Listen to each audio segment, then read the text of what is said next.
it's not even nervousness that we feel in the air. Truly, it is the excitement that is palpable. There is this belief that Bafana can walk away with all 3 points, and of course, less than 15 minutes away from kick-off. A match that is truly highly anticipated in this country. Bafana taking on Angola. So I had to rope in the former Bafana, of course, KZ Chiefs captain and goalkeeper, Itumeleng Khune, to talk about this all-important opening match taking place in Morocco. I mean, let's first talk about that opening ceremony. And of course, Morocco, the brilliance over the Comores. What did you make of last night?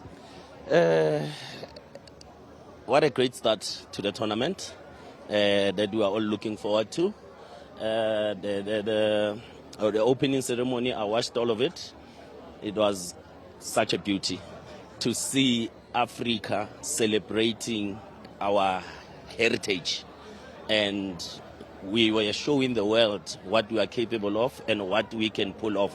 Because I don't like the fact that a lot of European coaches and players don't have respect for AFCON.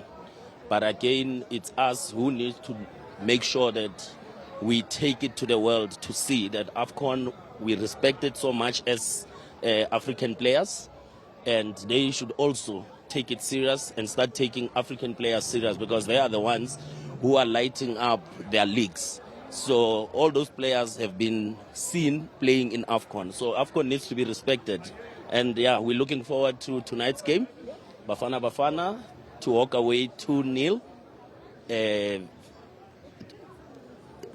I don't doubt the team that Coach Hugo has assembled, and even the starting 11 for tonight's match against Angola. I remember back in 2013, we played Angola in Durban, and we beat them 2-0. So I don't see any reasons why tonight they won't be able to win against Angola. Absolutely. That was a match that you kept a clean sheet in. Oronza, can you do the same? I just wish and hope and pray that he keeps a clean sheet. But obviously, it's not only him that we'll be focusing on. We are focusing on the whole team. Even the ones on the bench, they are equally as important as the ones that are starting.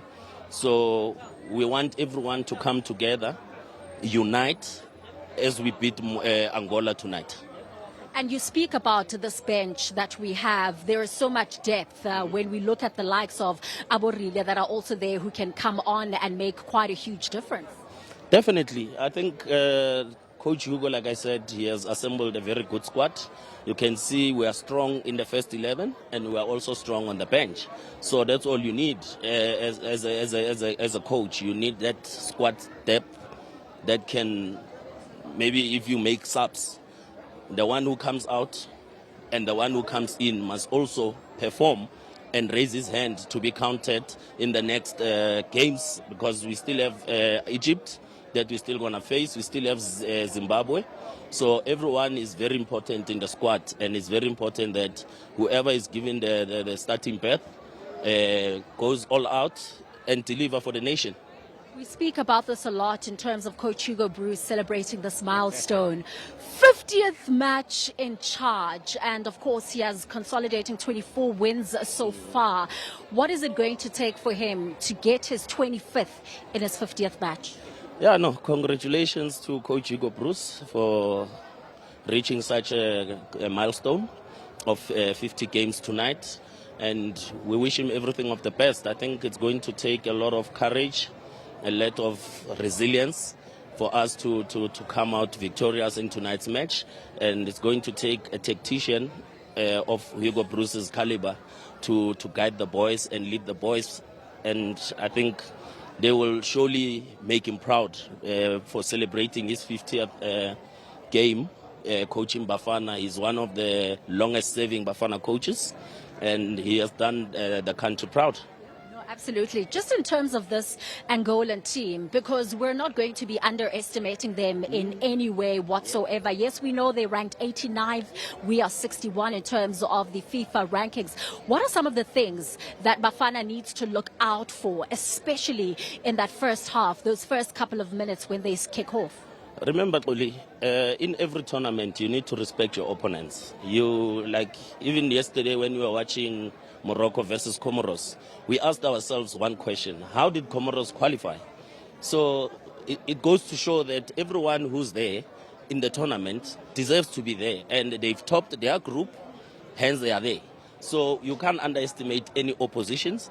When it comes to FIFA rankings, that is just on paper. What counts the most, it's what will be done on the field of play. And South Africa has to show that they want to win this tournament, because in the last edition, remember, we finished third and we were stopped by Nigeria. And again, we need to make sure that we played Nigeria in the qualifiers, and it's very important that we take the same performance, the same dedication, the same will, the same hunger into this tournament, and make sure that we respect all our opponents and we go out there and play to win every match. You spoke about a 2-0 victory earlier on. Because at least now we know Gutu Ronza is keeping that clean sheet in the opening match. But who do you think is going to find the back of the net? We have a lot of goal scorers in the squad. Your Lyle Foster is doing very well in England for Burnley. We have Apolis. Obviously, you know how fast he is, and he can find those pockets only if he can get the passes early. He's more than capable of scoring for us. You have Yonkota, who's on form for his club in Saudi, and for Bafana also. We've been counting a lot on him to get us goals, and he's been doing that. So you have your Makopa on the bench. So there's a lot of firepower, and even defenders can score goals from set plays. So I think the whole team, we have goal scorers. So I don't see us going into this tournament without scoring goals.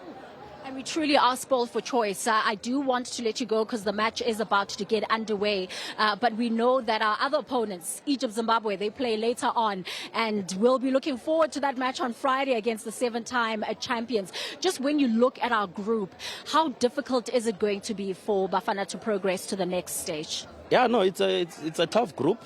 But I don't doubt Bafana. And I believe that they know what they are there for.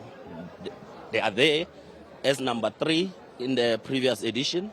Now we have to do better than what we did in the last edition by going all the way to the final, and I don't doubt that they will even win it. So you can't tell us about Egypt. Egypt is only relying on one player, which is Salah. And in the previous 2 editions before the previous one, we had Klanti, who marked him throughout the game. And if you can just close Mo Salah and Mamouche from Man City, we stand a good chance of winning, because we have players who are more than capable of scoring goals, but Egypt is relying only on one player. And if we can close him down, I don't see us struggling to win against Egypt on Friday, and Zimbabwe also. Yeah, and especially that one is a grudge match after what happened with the World Cup qualifiers. So you're basically saying 1996 repeat truly could be on the cards here. Exactly. I mean, we shouldn't doubt that Bafana has what it takes to bring the trophy back home. We did it as the host in 96. Unfortunately, 2013, we were knocked out in the quarterfinals by Mali. But the current generation now has really stepped up, and they've raised the bar very high. So we as a nation, we expect them to win every game they go into, because at some point they went 21 matches unbeaten, and we need to respect that about the current squad. We need to give them the respect they deserve and the credit they deserve, because they are where they are, having qualified for AFCON and having qualified for the World Cup. It goes to show that you can bring any country into South Africa or take Bafana anywhere, and they will win matches of football for the nation. Khune, I know we are going to be chatting, hopefully at the halftime break, or even just to wrap up the match. Thank you so much, of course, for your analysis. That's why we see him on SABC Sport. You know, that's why he's such a great analyst in this country. Itumeleng Khune, of course, so who knows what it takes to beat an Angolan team. And, of course, has said that Bafana will walk away 2-0 victors against Angola.